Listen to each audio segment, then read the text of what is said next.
What's going on, everybody? Today we have another great barn find here, and we're looking at a 1965 Buick GS Gran Sport. Now, everybody thinks the Buick GS, they think of the Skylark GS Stage 1. Well, it actually started here in 1965. So I love these cars because actually my brother used to have a couple of these cars, but one of the coolest moments ever in movie history was 1989 Roadhouse. Patrick Swayze walks up to Big T Auto Sales and sees this thing sitting there. Now, if you rewind a little bit, he was driving a 64 Riviera in the opening scenes, where he actually throws the keys to the guy sitting in the corner, and he said, "What do I look like, a valet?" You know, all these famous movie little blurbs from back in the day.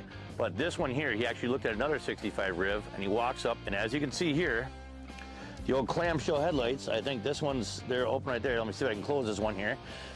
This is the big scene here. Yep, there we go. Obviously, there's a barn find, so that's the biggest thing. And as you'll cut into our thing, there we go. Patrick Swayze asked, "Did these work?" And he said, "Sure do." And right after that, he said, "I'll take her." So this car was famous for that movie. A lot of Buick, a lot of GS on it. This thing is famous for a lot of reasons. So 1964, they had a special code for these cars where they offered the 4-barrel dual carb motor. But in 65, they actually changed it. The first year was the GS. So this one actually came with a 425 Wildcat, the 360 horse motor, dual quad motor, all the different options. You could have steering, all the other options above on it. So we'll take a look at a couple of other things on here. Obviously, you can see our badging is all here. Buick Gran Sport here.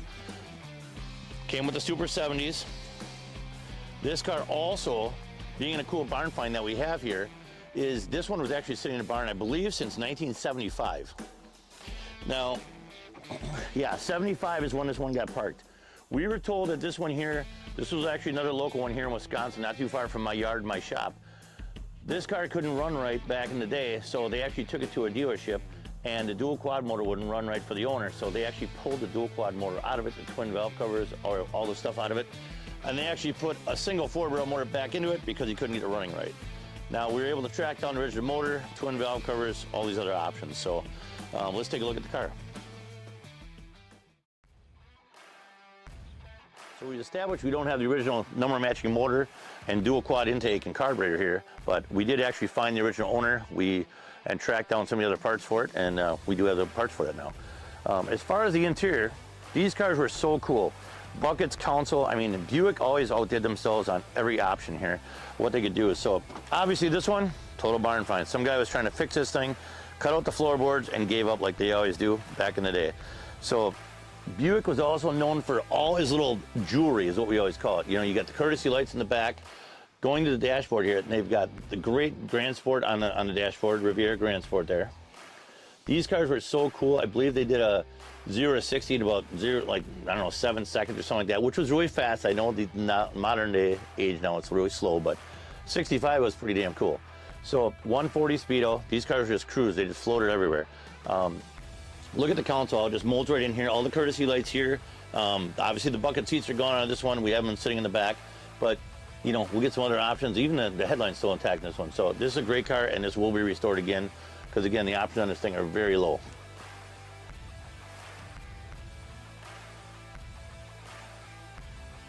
Jewelry. So again, you've got the Riviera by Buick Gran Sport right here. Now, if you look over the steering column, Buick Rivieras were just all about options and all about the chrome back in the day. So if you actually look at, I believe they called it a turbine look. So back in the day, look at the steering column. That's actually all chrome, and it's all ribbed all the way around there. That was kind of options that were carried onto the steering column, the knobs and radio, headlights, all that stuff. Okay, so the 65 Buick Riviera Gran Sport.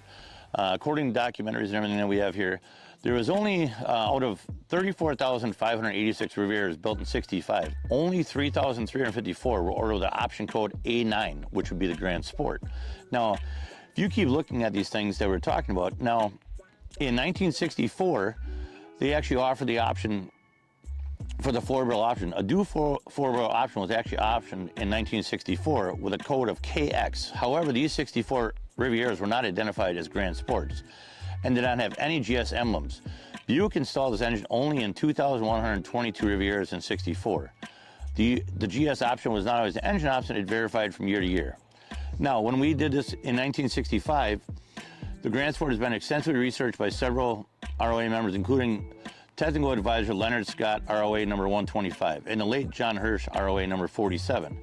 The Gran Sport option, which was A9, listed for a mere $306.38, included the 360 horse Super Wildcat dual 4-barrel engine, modified exhaust and transmission, of course, poly traction rear end with a separate 342 axle ornamentation and wheel covers. Separate riding handling package, H2, you know, all these other things were on. A couple things kept going on and on. Now, the biggest thing is everybody always looks for in a Gran Sport is the engine.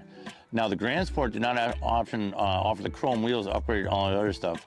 But what it did, the engine was a 425 cubic inch Code LX with 2 AFB carburetors. The front, now there's a big thing for the barn find guys because they want to check and see if the carburetor's right. Now, there were 2 different carburetors. The front was number 3645 and the rear was 3925. Distributor, of course, was offered with a different throttle curve, which was number 11111058, according to our options here. So all these things go back and forth. Basically, the Riviera is just a really cool car all around. It was going back and forth. And as I introduced this to before, you know, this was in Roadhouse before. They introduced Roadhouse again this last year, and they put, I believe, Jake Gyllenhaal in it. In my opinion, the movie sucked because Roadhouse, Patrick Swayze, and Dalton never walked anywhere. He had a car, and he was badass. So why would you walk anywhere? So that's probably why the movie sucked. The Roadhouse from 1989 is still, you know, one of the best movies ever made. So take a look at the car some more.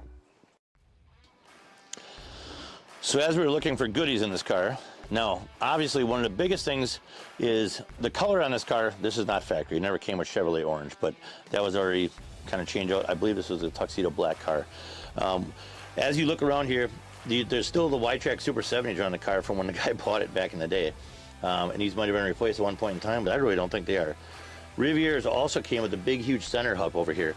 All these are on this car here. Very cool pieces. The rest of the other pieces are on the back here. And again, the trunk floor is here. It's not totally rotted out. We're not the Texas boys that we have down south in Arizona, so this is Wisconsin. This is a very restorable car, so.